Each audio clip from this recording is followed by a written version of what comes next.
इस तस्वीर को देखिए। एनडीए संसदीय दल में प्रधानमंत्री के मंच पर मौजूद एक एक चेहरा मोदी के तीसरे टर्म के पीछे काम करने वाली ताकत है। चेहरों पर गौर करिए।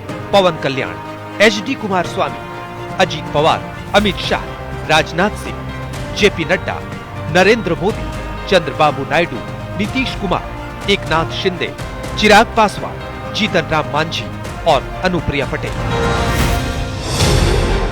लेकिन इस तस्वीर से अलहदा एनडीए सांसदों की बैठक में जो दिखा वो है एक तरफ गंभीर बैठे सीएम योगी आदित्यनाथ और यूपी से एनडीए के सहयोगी राष्ट्रीय लोक दल के प्रमुख जयंत चौधरी सांसदों की भीड़ के बीच बैठे नजर आते हैं।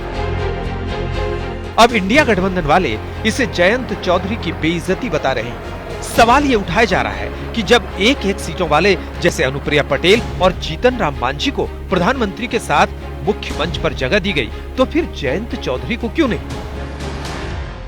किसानों के सबसे बड़े नेता चौधरी साहब के पौत्र जयंत चौधरी साहब का ये अपमान केवल नहीं है, ये फिर उन किसानों को अपमान है जिनको कभी आप आतंकवादी कभी देशद्रोही कहा करते हैं।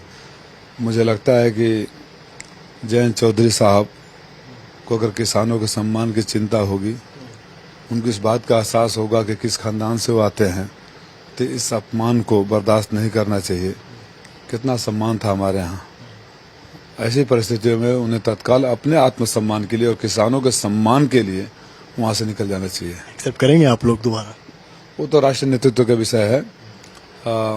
इस समय तो जैसे इंडिया गठबंधन के शीर्ष नेताओं ने कहा है कि जो भी आएगा उसको स्वागत है और सम्मान देने के लिए तुम जाने जाते हैं। खास तौर से हमारे राष्ट्रीय अध्यक्ष जी जो भी जाए उसको दिल खोल कर स्वागत करते हैं और सम्मान देते हैं। मोदी का जो जाएगा, मोदी का तो नियम ही है कि लेते समय खूब बड़े बड़े बुके देंगे, हार पहनाएंगे और लेने के बाद फिर वो उनको अपमानित करते हैं, उनको बेइज्जत। रेस्पेक्ट उन्होंने दी कहाँ है?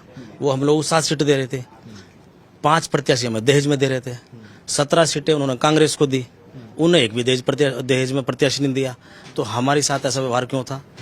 फिर दूसरी बात ये है, मान लो ऊपर बैठना है नीचे बैठना कोई इतनी बड़ी बात नहीं है। ब्रॉड माइंडेड रह के उन लोगों को राजनीति करनी चाहिए। छोटी बातें हैं, इन विषय में उन लोगों को नहीं सोचना चाहिए।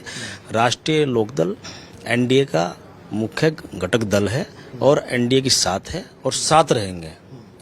सपा के कुछ नेता ये भी कह रहे हैं कि भाई अभी भी वक्त नहीं गुजरा है, अगर आरएलडी चाहे तो इंडिया के साथ आ सकता है और क्या पता हम सरकार बना लें।